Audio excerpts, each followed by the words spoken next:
Lui qui remporte.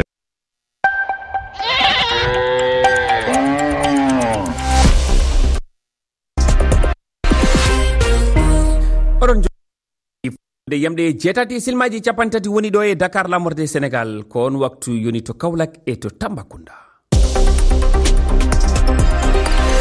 Ahmadou Barouba.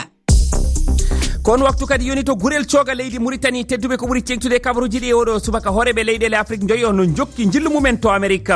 caggal ɓe jiwtidi e Donald Trump alarba faltiɗo ɓe horeɓe Guinée Bissau, Gabon, Mauritanie, Libéria e Sénégal jiidi e cukko kolaɗo kuuɓal halfinaɗo laamu dawlaji dentude Amerique ɗe jewte no wawi wonande Afrique ɓuural e fannu sagale e ɓamtude golle USAID wona konngudi am ko konngudi hertorɗo fagguduma en keɗoma e ley kabaruji ɗi. Sénégal o haali kadi Ousmane Sonko horejo Pastef fedde laamini nde ñiŋi luural e poɗodiral ko tawa e nder nde fedde nde o ardi o haɗani ɗon toɓɓe ɗe o haali kewɗe no tawa hen hakkude makko e hoorejo leydi ndi Bassirou Diomaye Faye sari e leydi Sénégal e alhaali mejjaji ɗi hay société civile keeɓi gueɗal mumen e konngudi Ousmane Sonko ma en keɗomo e ley kabaruji ɗi.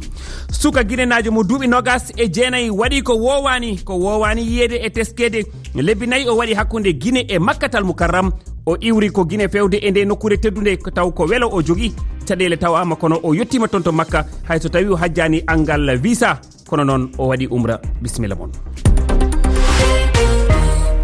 To Washington, Donald Trump horejo dawlaji dentuɗi Amérique noddi yewtere ardiɓe leyɗele joyi e nder Afrique e wi hertoriɗo faggudu Mamadou Ly ngal kawtal mabɓe ina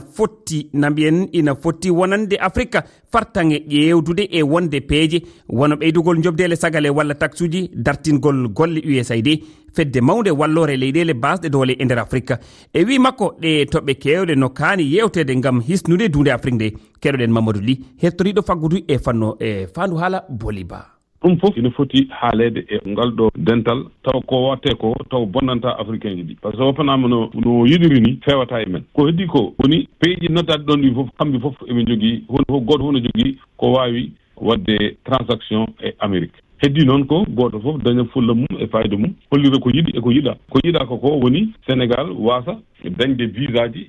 pour yaade Amérique aɗon gandi wayno Sénégal ne heeɓa hitande fof ko fote 1400 milliards na ummi caggal leydi no ara no naata ɗo feccere wotere nde so a waɗi ɗum pecce tati feccere wotere nde ko Amérique ummi ɗum ko bandiraɓe men koreji men sukaɓe men wonɓe Amérique noddata ɗum ɗo ɗum no walli yimɓe hewɓe joni so wi omo usta walla omo waɗa feere ha haalis on ɗon no yaltirta États-Unis ara ɗo usto ɗum addanta ko probléme aji ko fate maintenant e investissement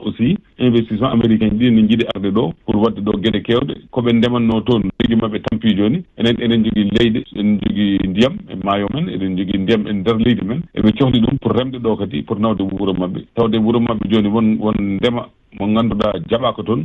eɓe gara ɗo eɓe ndema ɗum